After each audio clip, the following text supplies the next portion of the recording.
Welcome to another edition of Your Minute with Margo, and we're in Proverbs 31.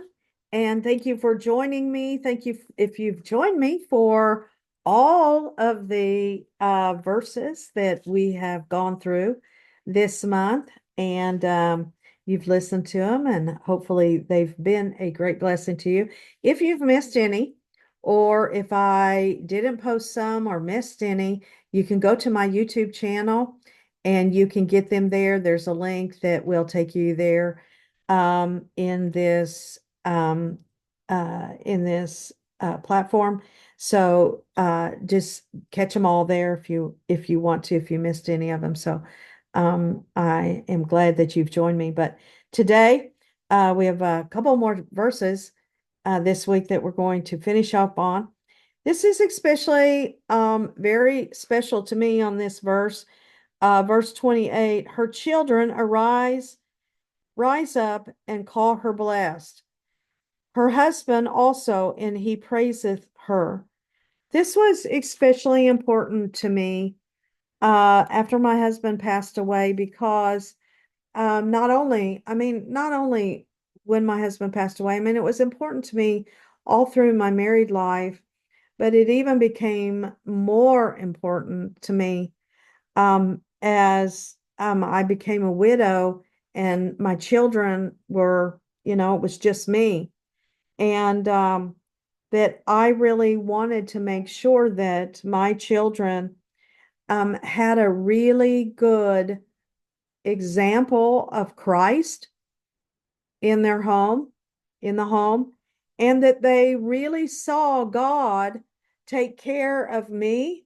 And after the death of my husband and their father, and that God was faithful. This was really, really important to me because I didn't want my children to feel like that God had let them down, that God had taken their dad, which we knew that he hadn't. They knew that. And but that they would take that God would take care of their mom too. And so the Amplified says, her children rise up and call her blessed, happy, fortunate, and to be envied. And her husband boasts and praises her. So, one of the things that I really let me share with you just before I say that one translation says that she raises her children so they will grow rich. That's one of the translations. I love that. And I've really tried to do that because I wanted my children to know that God, what Deuteronomy 8:18, that it was a part of the covenant, that he would take care of us. He would, it is part of our covenant, that wealth and riches are in our house, and uh, and that we're good workers. We're like the ant. And so we lived in Proverbs. I lived in Proverbs. I've lived in Proverbs. Oh my gosh. I've lived in the book of Proverbs since I was in my 20s. I cannot remember not being in the book of Proverbs. And I remember you saying, when am I ever not going to feel like God is saying to me, read the book of Proverbs? You know, in your 20s or when you're in your 20s and 30s, of course, there wasn't a lot of internet.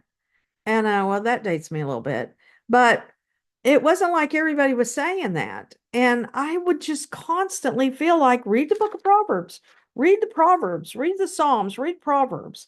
And I would just live and I would think to myself, when am I going to feel like I'm not supposed to read it? And I never did. I never felt like I wasn't supposed to.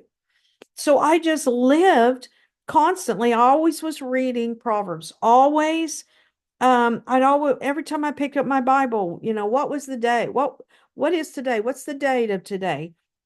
And I'd open my Bible to that verse and I would read it. And like today, and so her children rise up and call her blessed, happy. I wanted that.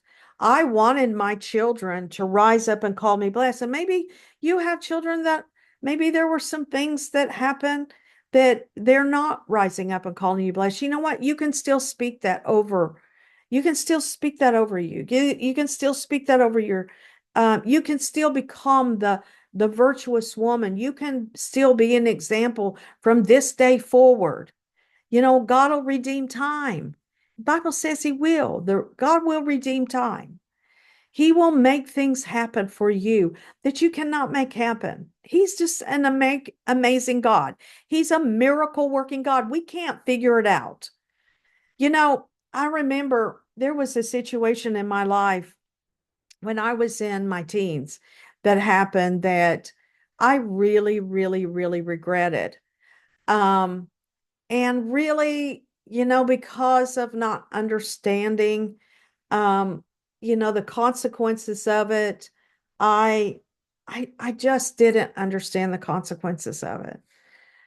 Um, but then when I got in my 20s, I realized that, oh, and it just broke my heart. And I thought, how am I going to ever really forgive myself? How am I ever going to forgive that situation? And I took it before the Lord and I just would pray on it. And all of a sudden, there was a day where it didn't, I remember it, but it was like it wasn't me. It was like it never happened to me. It's like it never happened. It wasn't because of time. It was because God went in and did something in my heart and did a miracle in my heart because I asked him to. Because I repented and I said I was sorry and I repented. I you know, things situations just happened. It just out of my control. It was it was just bad. And but all of a sudden, one day, it just was like it was never there. It wasn't like it ever happened. It wasn't me. It was a different person. Only God could do that. That is the miracle working power of God. That's the healing power of God. So you may feel like, how could that ever happen? How could God ever do that for me? He can, my friend. He can. He can cause children to forgive. He can cause children to call you when it's been years and years. He can have children forgive you when it's been years and years.